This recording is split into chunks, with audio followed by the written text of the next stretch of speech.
Je voudrais d'abord remercier Mina Daban, mais également l'ensemble des membres de l'association LMC France d'organiser ces journées, de vous permettre d'avoir un espace de parole différent de celui du temps médical. Et je tiens à vous remercier également pour votre invitation extrêmement chaleureuse. Je vous laisse lire la première diapositive, c'est juste un avant-propos, je ne la commenterai pas. Finalement, Mina, elle fait tout le contraire de ce que je dis à mes patients. Parce que quand je les vois en consultation, bien sûr, je suis là pour les soigner, meilleure des connaissances actuelles possibles, en individualisant le traitement lorsque cela est possible. Mais j'espère fortement qu'en dehors du temps médical, du temps de la consultation ou du temps où les personnes prennent leur traitement, eh bien, ils vont pouvoir oublier l'hôpital et continuer le fil de leur vie, même si pour tous, c'est toujours un petit peu différent d'avant le diagnostic. Et donc, effectivement, en dehors de cette prise en charge médicale, continuez à faire les choses que vous aimez, continuez votre profession et ne pensez pas tout le temps à ça. Mina, elle fait le contraire, mais heureusement, c'est une action extrêmement positive pour elle-même et pour tous, et je tiens à la remercier pour ça. Mon intervention va donc vous expliquer un petit peu ce que sont les essais cliniques. Franck Nicolini ensuite s'attachera à vous expliquer ce qui se passe actuellement en termes d'essais cliniques dans la leucémie myéloïde chronique. Moi, j'ai plutôt choisi de vous expliquer en général à quoi ça sert et quel est le cadre légal, parce que finalement, le grand public n'est pas forcément au fait de ça.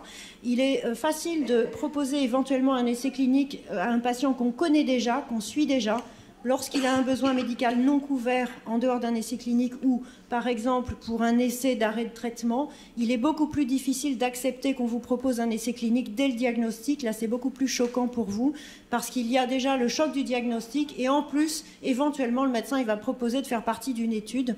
Et parfois, ça peut donner l'impression d'être un cobaye. Il y a des mots qui font peur, la randomisation, le tirage au sort.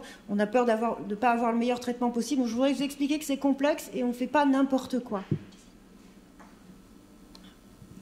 C'est moi qui passe. Donc la recherche médicale, vous l'avez tous compris, elle est indispensable au progrès des soins médicaux. Elle peut porter sur de nombreux domaines. Cela peut être la compréhension, la prévention, le traitement ou la prise en charge des différentes maladies, et pas seulement dans le champ de l'hématologie. Son objectif final est d'améliorer la santé, notamment, mais pas seulement, par le biais des essais cliniques. Et un essai clinique, c'est une recherche qui est pratiquée sur l'homme en vue du développement des connaissances, soit purement biologiques, soit médicales au sens propre et traitement. Les essais cliniques ne portent pas forcément sur des médicaments, cela peut être des observatoires, cela peut être des dispositifs médicaux, cela peut être des soins infirmiers, mais ils peuvent porter évidemment sur des médicaments avec comme objectif soit d'analyser les propriétés d'un nouveau médicament. Par exemple, la pharmacologie, c'est comment on transforme un médicament dans notre corps lorsqu'on le prend, où est-ce qu'il va, quelles sont les concentrations, comment il se distribue, comment on l'élimine. Également son efficacité, bien sûr, puisque c'est l'objectif final, et aussi sa tolérance. Donc tous ces paramètres sont étudiés lors des essais cliniques. Là, ça concerne un nouveau médicament, mais un essai clinique ne porte pas forcément sur un nouveau médicament, ça peut porter également sur un médicament déjà connu et qui a déjà une autorisation de mise sur le marché. Par exemple, évaluer les propriétés d'une association de médicaments. Franck vous parlera très certainement, on met l'interféron et un ITK et on veut savoir ce que c'est. On connaît déjà ces deux médicaments séparément. Là, il s'agit d'étudier ce que ça fait lorsqu'on les donne ensemble. Et puis enfin, ça peut être un médicament déjà connu, mais une nouvelle façon de l'utiliser. Par exemple, 1 jour sur 2. Par exemple, on fait des dosages et on règle la dose en fonction du dosage. Ou alors un médicament qui était avant donné en intraveineux et qui maintenant a une forme orale ou sous-cutanée. Il faut refaire des études. Donc le champ d'investigation est vraiment large. Et ce qui est très important à savoir, et je pense que dans l'assistance vous le savez tous, c'est que tous les médicaments qui disposent aujourd'hui d'une autorisation de mise sur le marché, qu'on appelle AMM, sont forcément passés par des essais cliniques. Sinon, ils ne seraient pas là aujourd'hui, on ne les aurait pas, vous et nous également, tous ensemble pour se soigner. Les exemples, là ce sont quelques exemples avec des noms barbares, d'essais cliniques menés par des promoteurs industriels, les fabricants du médicament, qui ont conduit à avoir une AMM. Donc pour l'imatinib, en première ligne, donc au diagnostic, l'essai qui a permis de donner une AMM. C'est un essai international qui s'appelle IRIS, et l'AMM a été donnée dans ce contexte en 2002. Dans cet essai, c'était un essai de phase 3, je vous expliquerai un petit peu les phases, il était comparé au meilleur traitement précédent, qui était l'interféron. Donc là, il y avait de l'interféron puis un petit peu d'aracitine, et on voulait savoir si Glivec était meilleur que ce traitement de référence. Donc là, vous comprenez qu'il n'y a pas de placebo, tout le monde a un médicament, mais pour que l'imatinib ait une AMM, il fallait prouver qu'il était vraiment meilleur que l'interféron. Donc il y a des patients qui ont reçu de l'interféron, d'autres patients qui ont reçu l'imatinib, et on a comparé. Alors vous connaissez le résultat, hein, l'imatinib fait mieux. Heureusement, dans cet essai, les personnes du brin interféron pouvaient secondairement avoir l'imatinib. On ne les a pas laissées sous interféron comme ça en apprenant que l'imatinib faisait mieux. Donc pas de placebo. Pour le dasatinib, il a d'abord été mis sur le marché chez les personnes qui étaient en échec ou qui ne supportaient pas l'imatinib. Et il y a plusieurs essais de phase 2. Je ne les ai pas tous cités. Là, c'est essentiellement pour la phase chronique, avec une AMM en 2006. Et puis l'essai suivant qui visait à poser la question, s'il est bon pour les échecs de l'imatinib, est-ce qu'il est meilleur que l'imatinib en première ligne? Et là, c'est la question qui est posée dans l'essai d'Azizion. Et là, un essai randomisé, donc comparé à l'imatinib, il y a peut-être des gens dans l'assistance qui ont participé à certains de ces essais. Donc AMM en 2010. Même topo pour le nilotinib. D'abord étudié pour les patients qui avaient un réel besoin médical très important, donc les patients intolérants ou résistants à l'imatinib. Et l'AMM en 2007 avec les essais de phase 2 qui étaient des grands essais internationaux qui sont aussi déroulés en France. Et puis en 2010 avec l'essai ENEST-ND, des noms barbares à chaque fois, et encore je ne vous ai pas mis les numéros d'enregistrement parce que c'est un petit peu compliqué, donc comparé à l'imatinib avec l'AMM. Et puis les deux derniers, le bosutinib, dont l'AMM date de 2012, pour des personnes qui ont déjà reçu au moins un des médicaments précités, mais que ce médicament ne convienne pas, soit pour un échec, soit pour une intolérance, et chez qui le dasatinib, le nilotinib ne sont pas appropriés, soit parce qu'on les a déjà eus, soit parce qu'il y a trop de risques éventuels avec ces médicaments. Et puis le ponatinib, qui est le seul médicament qui peut permettre de combattre l'émergence de mutants résistants en position T315 avec son AMM en 2012. Mais Franck reviendra sur les essais actuels. Alors, c'est compliqué de faire un essai clinique, et je vous ai résumé, il y a 5 points, donc ça paraît très court, mais en fait, avant qu'un essai clinique se mette en place, il y a énormément de travail en amont. Déjà, il faut avoir une idée, il faut avoir un solide rationnel pour se dire que l'idée que je vais tester, elle a potentiellement un avenir. Et puis, une fois qu'on a tous ces arguments qu'on appelle précliniques, il faut concevoir le protocole et le rédiger. Alors, il n'y a pas que la partie médicale, il y a aussi toute une partie réglementaire, donc il faut différentes expertises professionnelles. C'est le promoteur et l'investigateur coordonnateur qui font ça.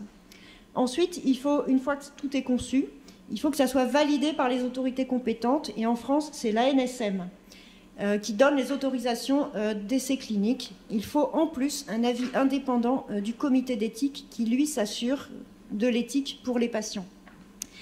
Une fois que c'est obtenu, il faut que le promoteur mette en place cet essai clinique dans les différents centres. J'entends par centre, par exemple, service d'hématologie, service d'oncologie, que ce soit hôpital public, hôpital privé. Et on ne peut pas faire ça dans n'importe quel hôpital. Il faut des équipes qui soient formées à la recherche clinique parce qu'il y a des exigences de qualité qui sont très importantes. Une fois que la mise en place est faite, on a l'autorisation d'ouvrir, c'est-à-dire qu'on peut proposer aux patients dont on pense que l'essai est intéressant pour eux, à ce moment-là, leur faire la proposition et éventuellement les inclure s'ils sont d'accord. Il faut ensuite suivre les patients et l'essai ne ferme qu'une fois que le dernier patient inclus a eu tout son suivi complété dans le cadre de l'essai. Donc ça peut être 2 ans, 3 ans, 5 ans, ça dépend des essais cliniques. Et après ça, c'est pas fini puisqu'il faut faire une analyse des résultats et un rapport d'étude. Le rapport d'étude va automatiquement à la NSM, mais bien évidemment, on communique ensuite à la communauté médicale et scientifique les résultats. Et les patients qui ont participé à un essai clinique ont tout à fait le droit d'avoir un résumé de l'ensemble des résultats une fois que ces résultats ont été analysés et rendus publics. Certains essais cliniques vont faire l'objet d'une demande d'AMM, pas tous. Il y a des essais qui sont conçus pour obtenir un enregistrement d'un médicament et le mettre sur le marché. Alors, le cadre légal, il est très complexe et je ne vais pas vous embêter avec ça, mais c'est pour vous expliquer toutes les barrières. Et tout ça, l'objectif, c'est la protection et l'éthique qu'on est obligé de respecter. Il y a des textes internationaux, et notamment la déclaration d'Helsinki, elle est très importante.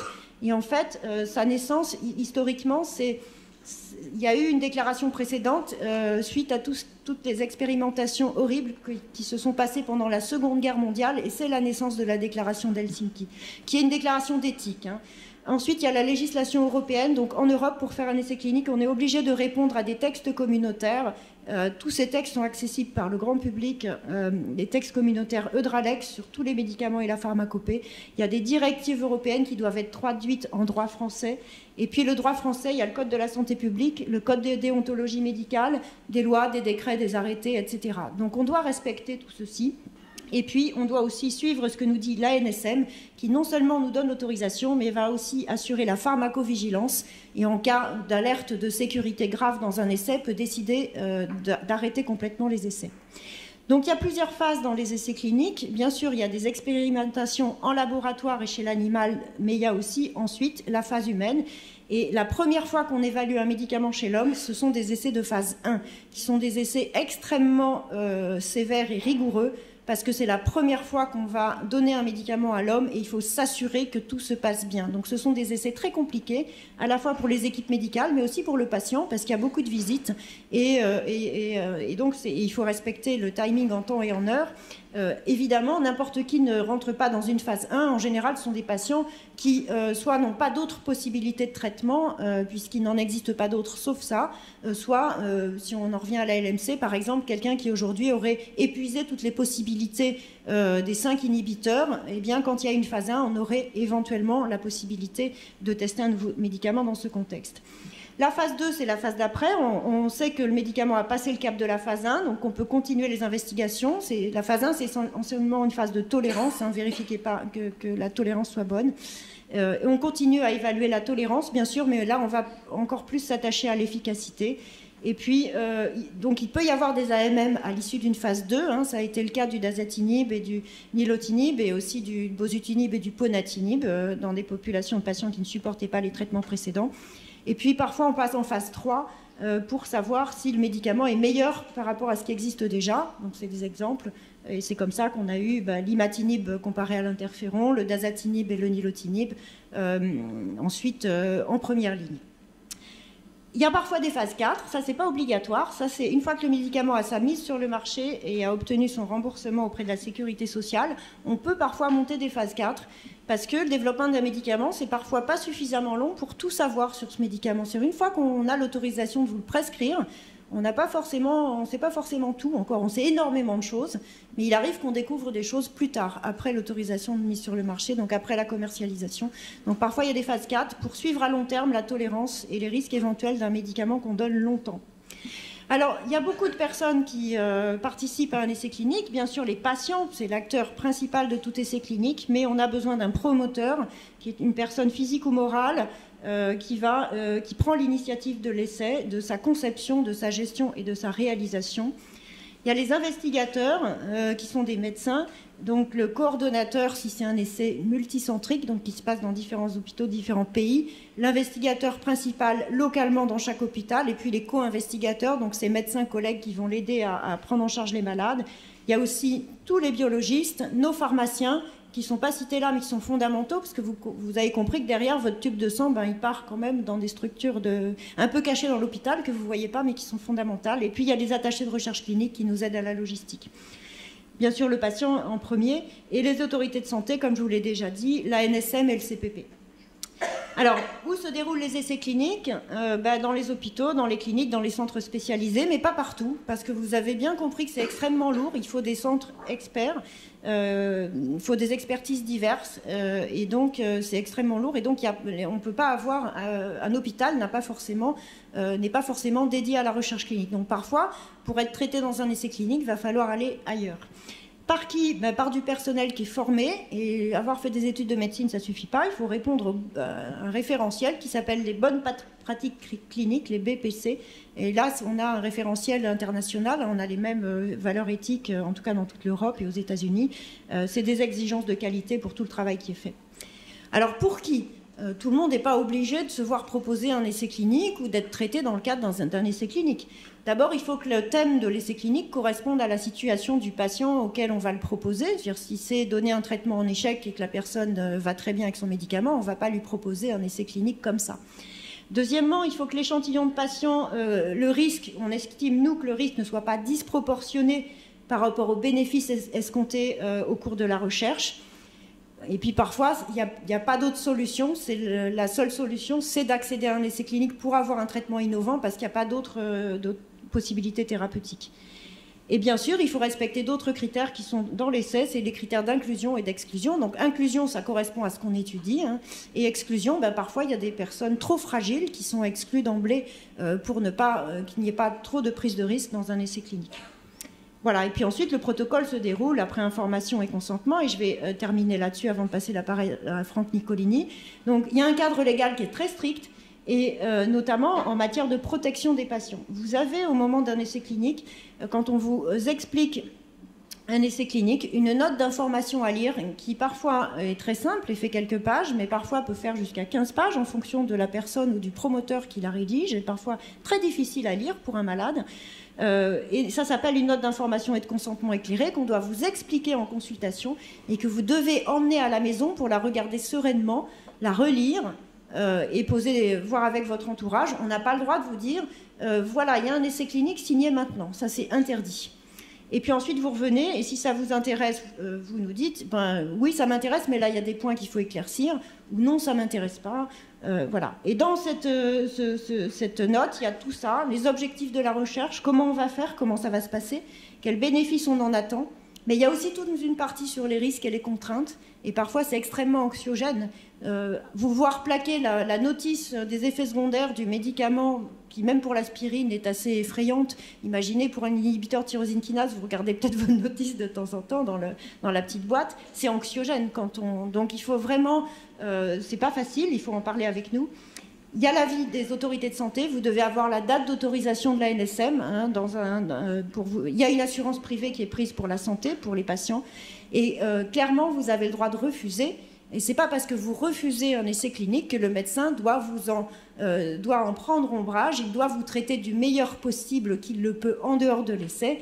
Mais ce refus est un droit. Voilà. Et puis, bien sûr, à la fin de l'essai, si vous souhaitez avoir des informations sur les résultats globaux, non plus personnels, mais globaux, on est en devoir de vous donner ces résultats dès qu'on a l'autorisation dès qu'ils sont rendus publics et qu'on a l'autorisation de le faire. Voilà, il y a différents sites pour trouver des informations sur les essais cliniques. J'ai mis des sites institutionnels essentiellement, bien sûr en premier si la recherche médicale vous intéresse forcément, parlez à votre médecin en premier, et puis après il y a pas mal de sites internet. Les diapositives de toute façon vous seront en libre accès. Il y a d'autres, hein, il y a les industries pharmaceutiques qui aussi donnent des informations. Bon, il y a pas mal de choses, et Franck maintenant va vous faire les actualités de ce qui se passe concrètement aujourd'hui dans la pathologie pour laquelle vous êtes concerné et traité. Je vous remercie de votre attention.